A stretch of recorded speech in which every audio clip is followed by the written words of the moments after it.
Hello বন্ধুরা, welcome শঙ্করীদির হেসেলে। সবাই দেখো চলে এসছে শঙ্করীদি আজকে হেসেলে কি নিয়ে এসছে। ছোট ছোট ভোলা মাছ নিয়ে, সাথে নিয়েছে আলু কুচি, আর রয়েছে পেঁয়াজ ঘষে নিয়েছি, আর নিয়েছি হলুদ গুঁড়ো, লঙ্কার গুঁড়ো, লঙ্কা বাটা, আর নিয়েছি টমেটো।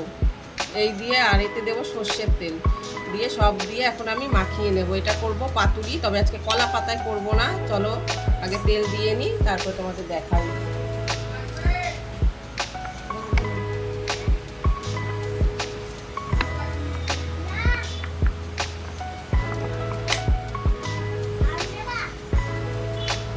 এবার সব আমি মাখিয়ে নেব আস্তে আস্তে, তোমরা দেখো।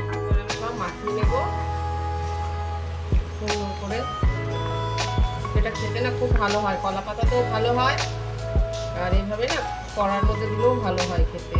আজকে একটু কড়ার মধ্যে দিয়েই করবো। কত সুন্দর করে আমি মেখে নিই, ঝাল ঝাল হবে বেশ খেতে। না শুকরিয়া, এটা খেতে ঝাল ঝাল একটু।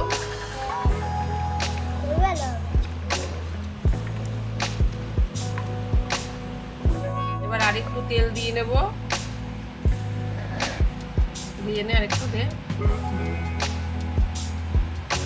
বেসার লাগবে না। আর একটু মাখিয়ে নিই, অনেকটা তেল দেওয়া হয়ে গেছে। এবার এটা এইভাবে একটু হাতটা ধুয়ে, জলটা দেবো অল্প করে ধুয়ে, এবার বসিয়ে দেবো। তারপরে তোমাদের আবার দেখাবো।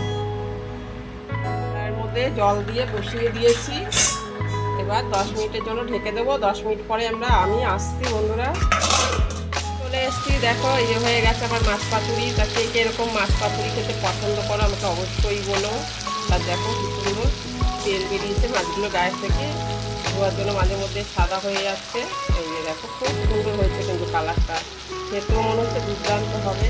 তা ভালো লাগলে অবশ্যই আমার পাশে থেকে সাপোর্ট করো। টাটা।